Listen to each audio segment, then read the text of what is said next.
welcome back to Comic Book Issues. I'm your host, Brian Heinz, the Last Angry Geek, and it's time for another one of my vlog reviews. This time, it's Venom. Now, this isn't going to be a very long vlog, because it's a very small cast, and there's not really a lot to say about this movie.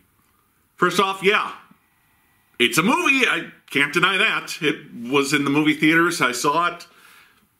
It's definitely a movie.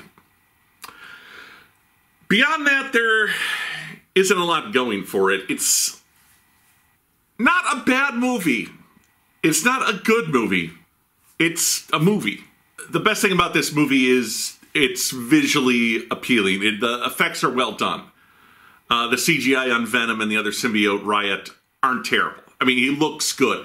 Venom is big, he's large, he's imposing, and that's as he should be. He has the slimy tongue, the big eyes. You know, Venom's meant to be this giant, monstrous figure. Now, Peter Parker, Spider-Man, was not in this film. Tom Holland wasn't in it, so he doesn't get the giant white spider on his chest, which is the only thing that I felt was missing from him for the iconic Venom look. But you can have Peter Parker in the Venom origin movie, otherwise it becomes all about the symbiote's attachment to Peter and him trying to rid himself of it. And we've already had that movie, and it was Spider-Man 3, and it sucked. I never saw it. I had so little interest in the Sam Raimi Spider-Man movies by that point that I never saw 3. Tom Hardy says his favorite scenes got cut. There was about 40 minutes of cut, so that might be a good enough reason to check out the Blu-ray DVD when it comes out, just to see what they cut that he liked so much that didn't make it in. Because it was a very paint-by-numbers movie. Here's this character, here's this alien, they come together, he tries to rid himself of it, then they come together to defeat a bigger menace, and there's a partnership is formed. And you know, it's like a buddy cop film, except the new guy on the block is this loose cannon who just happens to be a slime from another planet. I was going to say slime ball, but no, it's an actual slime. The symbiote's this kind of goo. Let's talk about Tom Hardy as Eddie Brock. I don't get the big deal about Tom Hardy. He's okay. He's not a bad actor. The best moments in the movie were when he and the symbiote were kind of talking and trying to work things out. Tom Hardy spends most of the time going, oh my god, oh my god, oh my god. You know, when the symbiote called him a pussy, that was kind of funny. When it's got this weird eating habits, and he's like, yeah, okay, you know. There's some humor there. There's some moments there. Otherwise, Eddie Brock is just kind of an average schlub. Now, in the comic books, when he bonds with the symbiote, he's at his lowest point. He's considering suicide. He's lost everything. I never felt like he lost everything. He loses his job. He loses his girlfriend. He can't get hired. But I mean, he never had that kind of raw desperation that I kind of felt Eddie Brock needed for the moment when he bonded with the symbiote. But then that was more of a partnership in the comic books, whereas here the symbiote kind of invades him and takes over. When he runs into his ex-girlfriend, he's got this kind of sad puppy demeanor. He doesn't feel like a man who's lost everything. I never buy Hardy's emoting, I guess is my point.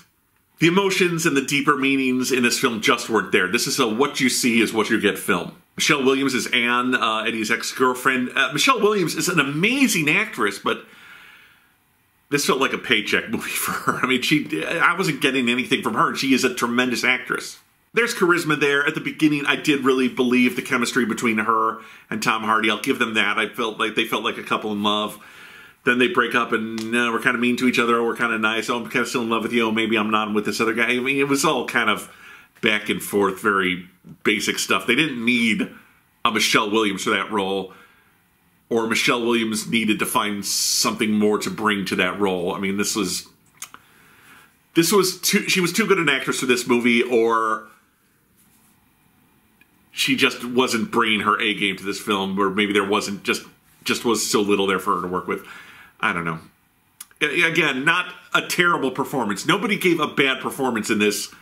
Just we've come to expect so much more from our superhero films. This is like a superhero film from the 90s. A lot of people have been saying that, but like when Spawn came out, when Blade came out, this is a kind of movie that fits in with that era, where it's all about the action and less about the story, less about the emotions. Riz Ahmed as Carlton Drake, the bad guy. It was the same bad guy I saw in Ant-Man #1. I don't remember that actor's name. I don't remember the character's name, which is the problem. It's just, hi, I've got a lot of money, so rules mean nothing to me. The only time I felt like he had some personality is when he took on the hero's persona and made it like he became the dark reflection of the hero. When he finally gets the riot suit, then I care. But again, he's covered up in CGI at that point. I can't see him anymore. Otherwise, he's just, oh, I'm going to run over whoever I need to get what I want.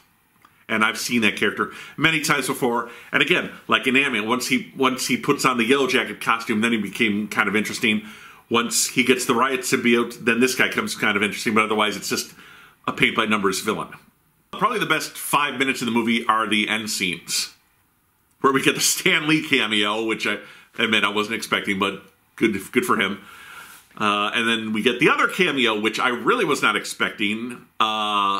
Woody Harrelson in a very red wig. And I've always seen that character as a little younger, so I was surprised they went with Harrelson. Like, again, Woody Harrelson, like, what are you doing here? You're much too good an actor to be in this film. A lot of good actors giving, like, so-so performances in a so-so movie. But, okay, yeah, if they do the sequel, I'm down for that character being in it. I don't want to spoil too much. I'm never shy with the spoilers here, folks. Let me just say, it's his first time playing a serial killer since Natural Born Killers, so that was kind of interesting. I'm not really familiar with Woody Harrelson's filmography. Has there been another time? I might be wrong. This is a competent movie, but honestly, I don't feel like I needed to see it in a movie theater. I would have gotten just as much enjoyment out of it seeing it on Netflix or seeing it on TBS on TV. And that might have even been better because I could have paused, done something else, and then come back. It didn't hold my interest throughout the entire film, so maybe a break here and there would have been best. I give Venom 2 out of 5 stars, so thank you for joining me. I'm not sure what the next film is that we're going to see together, maybe Aquaman. But until then, I'm your host, Brian Heinz, the Last Angry Geek.